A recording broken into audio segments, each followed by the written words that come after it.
আবারও ফিল্ম এখন প্রকাশ অনুষ্ঠান আমরা কথা বলছিলাম পরম্পরা নিয়ে। আবু আলম শহীদ খান, আপনি একটু বলবেন যে সংবিধান সংস্কার পরিষদ গঠন নিয়ে যদি সংসদে সমাধান না হয় তাহলে আমাদের রাজপথে নামা ছাড়া বা রাজপথে যাওয়া ছাড়া কোনো বিকল্প নয়, নামতেই হবে।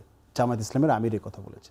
না, একটা রাজনৈতিক দল তো, যে রাজনৈতিক তো সেই জন্য রাজপথে নামার তো অধিকার সকলের আছে, ওটা একটা গণতান্ত্রিক অধিকার, উনি যেতেই পারেন।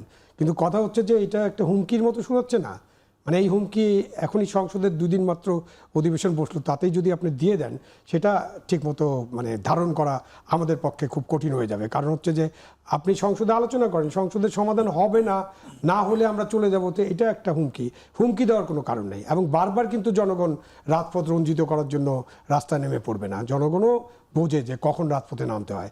বাংলাদেশের জনগণ রাজপথে নেমেছিল, নেমেছিল 69 সালে, নেমেছিল 90 সালে, নেমেছিল আরেকবার, নেমেছিল 24-এ। সুতরাং রাজপথে নামারও তো একটা টাইম লিমিট আছে, টাইম বাউন্ড প্রোগ্রাম এটা। সুতরাং আপনি বললেন রাজপথে নেমে যাবে আর মানুষ নেমে যাবে, এরকম প্রত্যাশা করা খুব বোকার স্বর্গে বাস করার মতো। জি, যেতে চাই প্রিন্স, আপনার একই প্রশ্ন যে ধরেন এই যে জুলাই সনদ, গণপরিষদ, এসব নিয়ে যে আলোচনাগুলো হচ্ছে, বিতর্ক হচ্ছে, এটা কি রাজনীতিতে মেরুকরণ বাড়াচ্ছে না বাড়াবে? না, মেরুকরণ একটা হবে। আচ্ছা, এবং আমার বিবেচনায় যদি যথাযথভাবে আলোচনা হয় তাহলে অনেক বিভ্রান্তি দূর করা যাবে, যদি যথাযথভাবে হয়।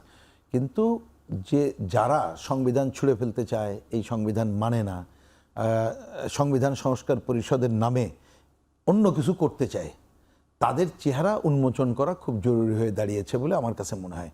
তারা যতই রাজপথের তো যে কেউ নামতে পারে, আমরা তো রাজপথে আছি, আমরা থাকবো। আমি বরঞ্চ জনগণকে বলবো যে এই পার্লামেন্টে যদি অহেতুক কথা বলে, অপ্রয়োজনীয় কথা বলে এই জনগণের কষ্টার্জিত টাকা খরচ করা হয়, তার বিরুদ্ধেই বরঞ্চ রাজপথে নামা দরকার। এবং আমাদের সামনে একটা গুরুত্বপূর্ণ ঘটনা আছে, যেটা যদি সংসদ আলোচনা করে বাতিল না করে তাহলে আমাদেরকে রাজপথে নামতে হবে। সেটা হচ্ছে মার্কিন যুক্তরাষ্ট্রের সাথে বাণিজ্য চুক্তির নামে যে সর্বনাশা চুক্তি করা হয়েছে, সেইটা এই সংসদ দ্রুত যদি বাতিল না করে তাহলে রাজপথে আমাদেরকে নামতে হবে। অন্য কোনো আলোচনার অজুহাতে যদি এই চুক্তিকে দীর্ঘায়িত করার চেষ্টা করা হয় তাহলে এই সংসদের সবাই দায়ী থাকবে বলে আমি মনে করি। আমাদের সেই দিকেই নজর দেওয়া দরকার।